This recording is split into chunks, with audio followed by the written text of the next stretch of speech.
Om Swastiastu. Assalamualaikum warahmatullahi wabarakatuh. Salam sejahtera untuk kita semua. Perkenalkan, saya Iman Degus Kagunawan, Eskom Inkom, NIDN 0817089302. Saat ini saya bekerja sebagai dosen tetap di program studi Sistem Informasi Fakultas Sains dan Teknologi Universitas Tabanan. Izinkan saya pada kesempatan kali ini untuk memaparkan pernyataan diri dosen dalam unjuk kerja Tridharma Perguruan Tinggi atau PDD UKT-PT bidang pengajaran sebagai salah satu syarat untuk mengikuti sertifikasi dosen tahun 2024. Dalam mengajar, saya selalu menerapkan 3 komponen utama, yaitu delivery, interaction, dan assessment. Di mana pada pemaparan saya kali ini saya akan menjelaskan lebih lanjut bagaimana saya menerapkan 3 komponen tersebut. Kemudian di akhir saya akan memberikan rekaman proses pembelajaran dari salah satu mata kuliah yang saya ampu. Salah satu mata kuliah yang saya ampu adalah analisis dan perancangan sistem, di mana mata kuliah ini termasuk dalam mata kuliah inti keilmuan dengan bobot 3 SKS, yang mana pada semester 3 mahasiswa program studi sistem informasi wajib untuk mengikuti perkuliahan ini. Pada mata kuliah ini, mahasiswa akan belajar bagaimana menganalisis dan merancang sebuah sistem dengan pendekatan terstruktur atau berbasis objek, di mana perancangan arsitektur dan juga desain antarmuka dari sistem juga akan diberikan pada mata kuliah ini. Pada mata kuliah ini, terdapat 7 CPL Prodi yang dibebankan pada mata kuliah, di mana dari 7 CPL yang dibebankan itu disusun menjadi 3 CPMK, di mana 3 CPMK ini diturunkan menjadi 5 sub CPMK. Jadi 5 sub CPMK yang ada itu menjadi dasar untuk pembuatan materi pembelajaran, di mana terdapat 8 materi pembelajaran utama yang akan dipelajari oleh mahasiswa. Untuk pustaka sendiri saya menggunakan 2 pustaka utama dari Roger S. Pressman dan Ian Somerville, di mana terdapat 4 pustaka pendukung yang saya gunakan untuk memperlancar kegiatan perkuliahan pada mata kuliah analisis dan perancangan sistem. Adapun untuk metode pembelajaran yang saya gunakan itu adalah project based learning, kemudian ceramah, kemudian demonstrasi juga. Demonstrasi ini berkaitan dengan cara penggunaan tools, bagaimana merancangnya, bagaimana membuat antarmukanya. Kemudian untuk pembelajaran sendiri ada 16 kali pertemuan termasuk UTS dan UAS. Kemudian untuk pertemuan tatap mukanya dilakukan secara luring dan daring. Kemudian untuk pembelajaran mandiri mahasiswa bisa lakukan melalui e-kampus, yaitu layanan LMS yang ada di Universitas Tabanan. Adapun untuk pembelajaran interaktif, saya selalu menerapkan fokus diskusi yang interaktif, baik itu diskusi secara tatap muka atau diskusi lewat Zoom. Kemudian untuk pengerjaan soal secara kolaboratif, saya menggunakan beberapa tools untuk mahasiswa bisa bekerja secara kelompok, kemudian juga kolaborasi antara saya dengan mahasiswa dalam mereview dari tugas-tugas yang ada. Kemudian untuk forum diskusi asinkron, saya menggunakan grup WhatsApp. Jadi di luar jam perkuliahan, mahasiswa masih dapat untuk mendiskusikan materi, tugas, kemudian project di dalam WhatsApp group.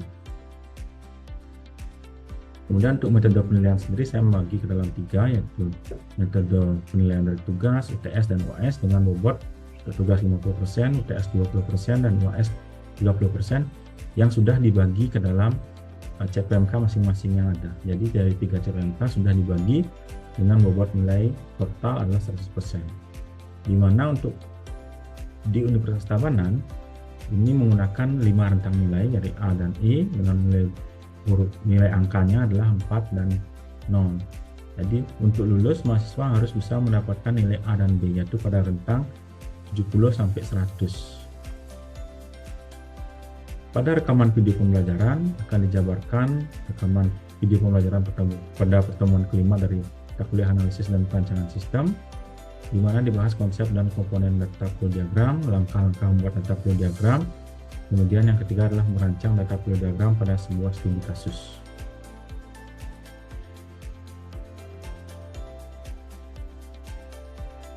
Baik, terima kasih semuanya sudah hadir. Jadi di pertemuan sebelumnya kan kita sudah bahas berkaitan dengan perancangan terstruktur dengan menggunakan diagram alir atau flowchart diagram. Nah, di pertemuan sekarang kita akan membahas tentang lanjutannya ya. Jadi dari perancangan terstruktur selanjutnya kita akan membahas mengenai data flow diagram. Jadi ada 3 indikator capaian yang harus dipenuhi nanti setelah mengikuti perkuliahan ini. Yang pertama itu adalah mahasiswa mampu memahami konsep dan komponen data flow diagram. Yang kedua adalah mahasiswa mampu menjelaskan langkah-langkah membuat data flow diagram. Kemudian yang ketiga adalah mahasiswa mampu merancang data flow diagram pada sebuah studi kasus. Ya.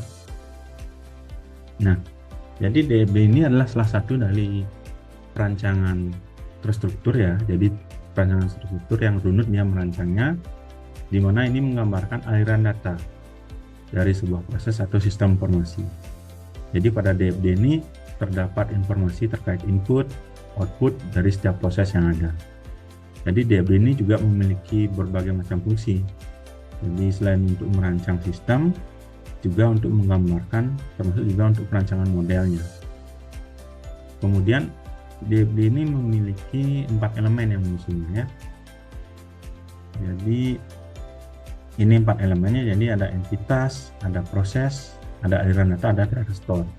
Nah sebelum itu, jadi ada 2 notasi untuk membuat data flow diagram ya. Jadi ada Gin Sarson, kemudian Jordan DeMarco. Perbedaannya itu praktis hanya di bagian proses dan data store. Jadi kalau di proses ini bentuknya, kalau di Jordan ini full lingkaran, kalau Gin Sarson bentuknya seperti ini, kotak ada garisnya.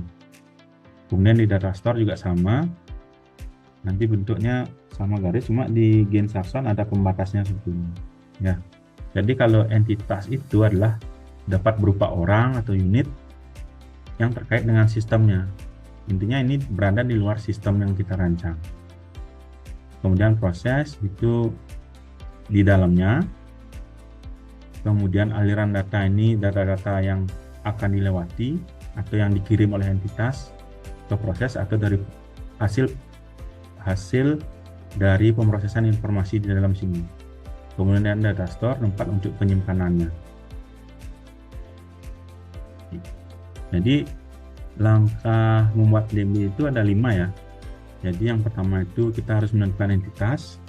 Jadi yang kotak ini kita harus tentukan dulu.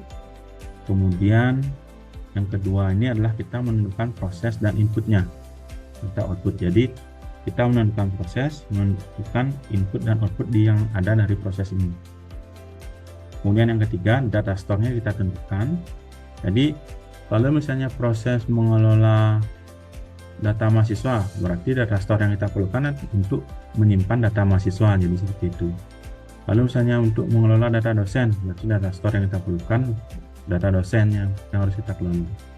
Kemudian hubungkan alur datanya, jadi dari entitas, dari input output, kemudian prosesnya data store kita hubungkan, kemudian sesuaikan posisi entitas, proses dan data store.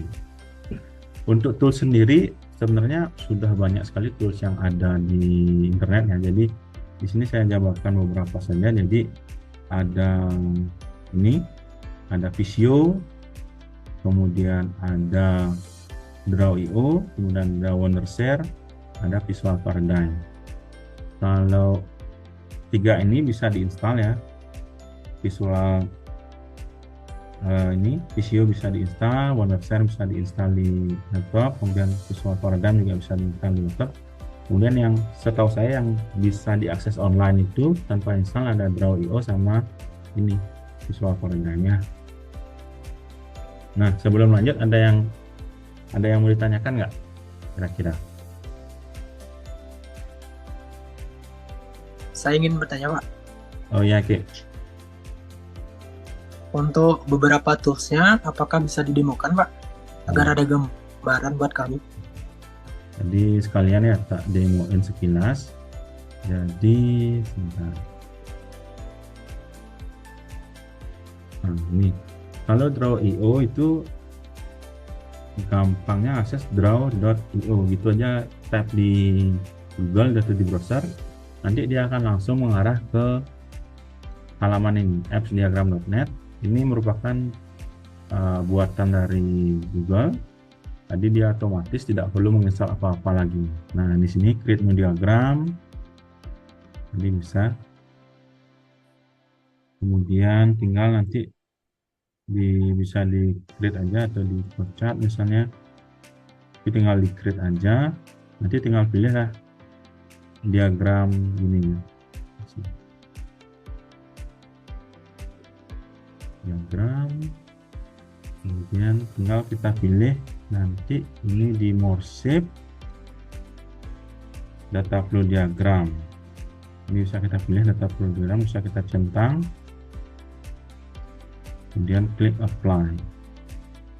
Nah, di sini sudah ada data flow diagram. Tinggal nanti entitas ini kita drag, proses, ini aliran data, ini data store-nya. Gitu. Kalau visual paradigm ini rasanya kalau nggak salah ini ada online-nya juga, jadi tinggal diakses juga fitur-fiturnya di sini. Skemanya sama, yang penting kalian sudah mengetahui apa notasi-notasinya. Kalau Visio bentuknya seperti ini. Ada Visio. Jadi ada proses, ada interface atau entitasnya, data store, kemudian ada data flow-nya seperti ini. Jadi itu contohnya ya. Kita sebentar tak demoin cara menggunakan masing-masing tool untuk semua studi kasus. Oke, bisa lanjut ya. Nah, dia menyambung yang ditanya Eci. Jadi misalnya kita ada contoh kasus satu ini. Jadi mahasiswa perlu login untuk mengakses halaman e-kampus Unpad. Kemudian mahasiswa menginputkan data login ke sistem. Nah, gimana rancangannya? Di sini kita tahu ada kasusnya mahasiswa perlu login untuk mengakses halaman e-kampus. Jadi bagaimana diupdate dari data login itu? Berarti yang pertama prosesnya itu cuma satu, yaitu login. Yang kedua itu entitasnya satu, mahasiswa. Yang ketiga data store-nya satu, berarti untuk menyimpan akun mahasiswa. Jadi misalnya saya buat pakai Visio ya. Jadi ini udah ada interface-nya, tinggal kita nanti drag drop aja seperti ini. Kemudian langkah pertamanya seperti yang sudah dipresentasikan tadi. Jadi yang pertama itu kita tentukan entitas yang terlibat. Jadi seperti yang tak jabarin kan ada mahasiswa, satu aja cukup. Untuk proses yang kedua, nah ini tentukan proses dan input serta outputnya. Berarti ada proses autentifikasinya untuk login. Yang kedua ada proses untuk menambahkan informasi login. Karena kan kalian biasanya itu setelah klik enter untuk autentifikasi kan ada nampil apakah passwordnya salah atau berhasil, jadi seperti itu. Jadi ini data-datanya di P1 tentu yang masuk itu data login. Yang di sini masuk data akun mahasiswa untuk dicocokkan di sini di dalam sini. Kemudian hasilnya ini akan jadi input di tampil info login. Info login akan menghasilkan informasi login apakah loginnya valid atau tidak. Kalau loginnya valid biasanya kan pengguna diarahkan ke satu halaman. Misalnya kayak dashboard. Kalau loginnya gagal, tentu akan biasanya muncul pop-up atau notifikasi bahwa ada kesalahan misalnya username, password saya. Seperti itu. Langkah ketiga, ini langkah ketiganya, tentukan data store-nya. Kan kita cuma ada satunya data store untuk menyimpan akun, jadi kita buat seperti ini data store. Nah, lagi satu catatan, harus diberikan tanda ya. Ini misalnya P1 ini artinya proses yang pertama, P2 artinya proses yang kedua, D1 ini berarti data store yang pertama, sehingga nanti ketika kita membuat lagi di bawahnya kita menjadi jelas, oh ini terkait dengan D1 saja akun, jadi kita tidak kebingungan nanti ini pakai data yang mana ya, jadi seperti itu ya. Jadi tetap harus diisikan penomoran itu. Kemudian langkah hubungkan alur data. Nah, kalau dihubungkan kan seperti ini. Ini hubungan tinggal narik garis-garis. Nah, Selanjutnya, kita langkah yang terakhir yaitu sesuaikan posisi entitas dengan proses data store. Misalnya mau, ini kan cukup simpel, tapi misalnya ribet itu bisa kita rapikan sehingga lebih tertata dia dan lebih gampang kita membacanya. Nah, ini langkah kelima, jadi lebih gampang kita membacanya. Jadi mahasiswa menggunakan data login, dicocokkan dengan data akun mahasiswa yang ada di data store akun, kemudian dilakukan autentifikasi sehingga ditampilkan informasi loginnya ke mahasiswa apakah berhasil login atau enggak. Jadi seperti itu ya. Kemudian ini kita lanjut. Nah, ini contoh kasus yang kedua. Jadi pada sebuah sistem pelelangan terdapat member ya, jadi terdapat member yang bisa mengakses fitur yang disediakan. Jadi setiap member itu bisa mengikuti lelang, kemudian memasukkan data tawarannya. Jadi berdasarkan informasi yang telah disebutkan, silahkan buat data flow diagramnya. Mungkin bisa sebelum kita buat contoh kasusnya, mungkin ada yang bisa menyampaikan kira-kira berapa ada entitas termasuk juga proses di dalamnya ini ya. Saya bisa menjawab, Pak. Oh iya Rina, silakan. Menurut saya ada satu entitas yaitu member dan ada dua proses yaitu member perlu tahu info lelang dan untuk meletakkan lelangnya. Iya. Ya, jadi kata kuncinya sudah di sini ya, ya kata kuncinya. Jadi member dapat mengikuti lelang, kemudian dapat memasukkan data tawarannya. Jadi ini ada dua kata kunci. Untuk entitasnya ini karena member aja yang ada, member aja ini. Kecuali nanti ada administrator yang bisa memposting data lelang, berarti itu ada dua data lelang. Kalau tidak ada berarti nah. Kemudian kita lanjut ke ininya. Jadi contoh penggambarannya itu, nah ini contoh penggambarannya. Jadi masukkan data lelangnya, jadi dia perlu tahu info lelangnya seperti apa. Ini diambil dari data lelang, kemudian masuk ke member melihatnya, dia masukkan data penawaran, disimpan ke tabel data store penawaran, kemudian masuk dia ke sini. Nah, kalau misalnya ada admin yang mengelola, kalau ada admin berarti kita tambahkan di sini admin lelang itu misalnya. Sini nama admin lelang, tinggal nanti masukannya ini kan data lelang. Tinggal ditambahkan proses ini. Tambahkan proses di sini. Kita harus ingat ya, sekali lagi harus urut ya. Jadi P1, P2, P3 berarti ini P4 jadinya. Jadi kelola lelang gitu. Nah, ini data lelang akan disimpan ke sini, ke data store sini. Ini akan disimpan ke sini. Ya. Jadi admin lelang mengelola lelang, kemudian data lelangnya disimpan di sini. Data lelang ini bisa ditampilkan oleh member melakukan penawaran masuk ke sini. Kalau misalnya admin lelang mau mengetahui, admin lelang juga ada akses untuk mengetahui penawaran yang masuk, tinggal koneksikan dia masuk ke sini.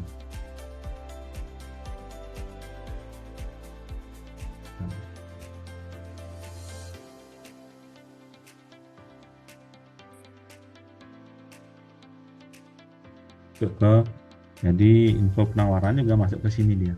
Jadi kalian tidak perlu membuat proses berbeda lagi. Jadi di sini kalian buat tampil info penawaran, tidak perlu. Cukup dia satu gini aja sebenarnya untuk ini. Oke. Kita lanjut ya. Nah, ini contoh kasus yang ketiga. Ini kan sudah ada nih. Menurut kalian dari penjelasan saya tadi, ada yang aneh nggak dari data flow diagram yang ini? Yang adanya. Saya mau bertanya, Pak. Ya. Di proses 4 itu ada nama proses P4 itu kenapa ya, Pak? Nah, ya, jadi itulah Nom. Jadi seperti yang tak jelasin tadi, prosesnya itu harus dibuat runut. Jadi ini itu harusnya dibuatnya P2. Karena ini proses kedua. Kemudian yang kedua, jadi kesalahan yang ada di sini adalah ini tidak boleh. Jadi data store tidak boleh langsung berhubungan dengan entitas. Jadi data store tidak boleh berhubungan dengan, harusnya ini data akun ini masuk ke sini dia. Nah, di sini data store baru benar. Ini salah ini. Jadi ada dua kesalahan di sini. Jadi data store tidak bisa berhubungan langsung dengan entitas. Kemudian yang kedua ada kesalahan pelabelan di sini. Jadi P2 ini harusnya masuk di sini menggantikan P4 untuk pertamaannya. Jadi itu dua kesalahannya ya. Jadi benar yang sudah dibilang sama ini. Nah, menyambung tadi. Jadi ini beberapa kesalahan ya. Jadi ini beberapa kesalahan yang harus kalian ingat untuk membuat DFD. Yang pertama ini adalah lupa membuat aliran data atau mengarahkan ke arah yang salah. Yang kedua adalah proses itu minimal mempunyai satu input dan satu output. Jadi misalnya kita pakai yang di kasus ini ya. Jadi proses itu harus mempunyai satu input ya, ini satu input dan satu output. Kalau misalnya prosesnya ini tidak ada, salah dia karena tidak memenuhi syaratnya. Jadi harus satu input satu output. Kemudian arahnya juga harus benar. Jadi tidak boleh sembarangan ke sini semua, ke sana semua, jadi nggak boleh seperti itu. Jadi harus satu input satu output. Kemudian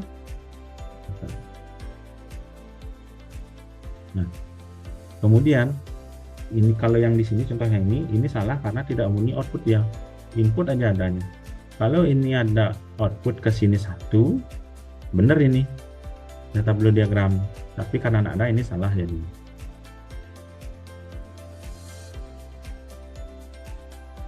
Ini yang kedua, seperti yang tadi kita jelaskan, jadi tidak bisa menghubungkan data store dengan eksternalitas. Kemudian data store dengan data store juga tidak boleh. Harus di dalam sini, di dalamnya ini harus ada proses di sini. Harus ada proses di sini. P1, ini input, ini masuk keluar di sini. Itu baru benar. Tapi kalau terhubung langsung seperti ini salahnya. Jadi entitas juga berhubungan langsung dengan data store, salah juga. Harus dia ada proses yang menghubungkannya.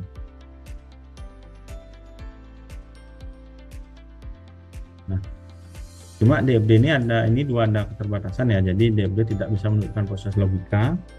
Jadi seperti keputusan, kemudian looping juga tidak bisa ditemukan oleh DFD. Harus ada pendekatan lainnya yang digunakan. Kemudian DFD tidak menunjukkan proses perhitungan. Di samping itu DFD juga tidak bisa kita melakukan terlalu banyak proses di dalamnya. Jadi misalnya ada 20 proses, kita tidak bisa menggunakan DFD karena itu akan sangat menyulitkan dalam pembacaan, kemudian malah membingungkan nanti dari tim programmernya. Jadi untuk DFD ini bisa digunakan jika prosesnya itu ada di bawah 9. Jadi kalau masih 9 proses masih bisa. Nah, solusinya itu adalah menggunakan leveling DFD. Jadi kita bagi pecah-pecah DFD-nya. Jadi DFD level 0, level 1, level 2 sampai level KM. Itu solusinya. Nah, sebelum saya akhiri ada yang mau ditanyakan mungkin lagi? Mungkin ada yang kurang jelas. Saya Pak, Ya, oke. untuk pembuatan DFD-nya itu dari kiri ke kanan atau dari atas ke bawah Pak? Oh, jadi kalau DFD itu prinsipnya itu kita pakai patokan itu tanda panahnya. Jadi kalau tanda panah aliran datanya itu sudah benar, mau dari atas ke bawah, kiri kanan itu tidak masalah ya. Jadi yang penting kita patokannya tanda panah dari entitas masuk ke proses, dari proses kemana, diakhiri kemana itu. Kita bacanya dari aliran datanya. Jadi seperti itu ya. Oke. Ada lagi yang lain? Izin bertanya Bapak. Oh ya, Dewai. Sebelumnya mohon maaf ya Bapak ya, saya sudah on cam tapi kurang tahu ini di Zoom wajahnya nggak muncul ya. Iya. Ya. untuk proses dan entitasnya itu memang bisa banyak ya Bapak dalam satu DFD. Terima kasih. Jadi seperti yang tak jelasin tadi, itu ada limitasinya. Jadi maksimal sekali disarankan itu 9 proses lah maksimal. Kalau terlalu banyak malah ini jadinya malah rumit jadinya DFD yang kita buat, terus juga dokumentasinya nggak bagus juga untuk dari sisi programmernya.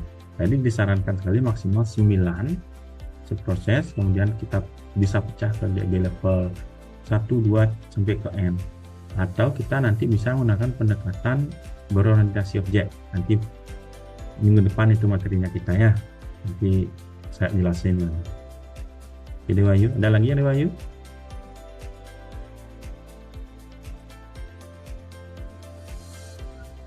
Baik, sudah Bapak. Ya, yang lain ada lagi? Saya ingin bertanya, Pak. Oh ya, Rina. Apakah bisa dikombinasikan dua notasi dari DFD itu, Pak? Oh. Nah, yang ini jangan sampai, kalau kalian konsisten menggunakan ini, gunakan ini aja ya. Jadi Rina kalau misalnya mau buat DFD, pakai ini aja. Harus pakai ini aja. Kalau pakai Jordan Demarco harus simbolnya ini, nggak boleh DFD level 0-nya ini, DFD level 1-nya ini. Jadi nggak boleh ini, karena nggak konsisten nantinya perancangannya ini. Itu sih ya. Jadi harapannya kalau memang Gen Sapson, pakai Gen Sapson aja. Kalau Jordan Demarco, pakai Jordan Demarco aja ya. Udah jelas Rina? Sudah, Pak. Ada lagi yang lain? Ya. Kalau tidak ada, nah ini tugas untuk dikumpulkan ya. Jadi kita buat DFD dari sebuah studi kasus. Studi kasusnya itu adalah ada pengguna dosen dan mahasiswa untuk mengakses LMS.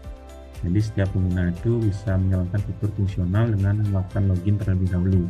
Tadi fungsionalnya login terlebih dahulu, kemudian mahasiswa mengumpulkan tugas dan dosen dapat memberikan penilaian.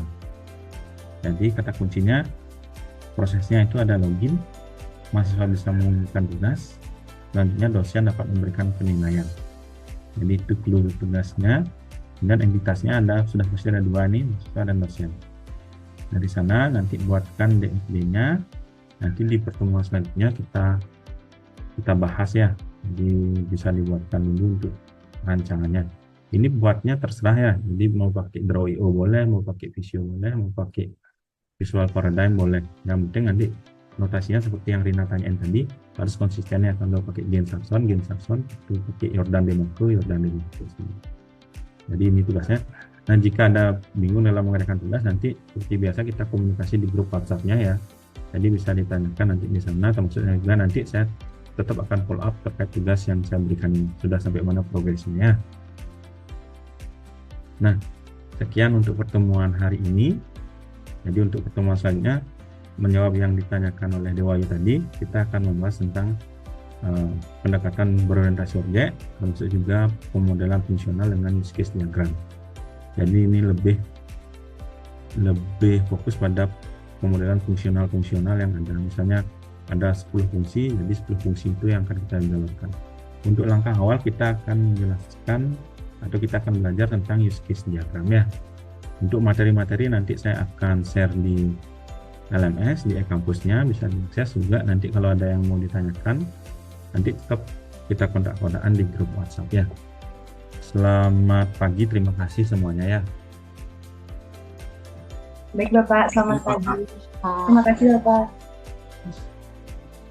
Rekaman tersebut merupakan bagian akhir pemaparan materi PDD UKT-PT dari saya.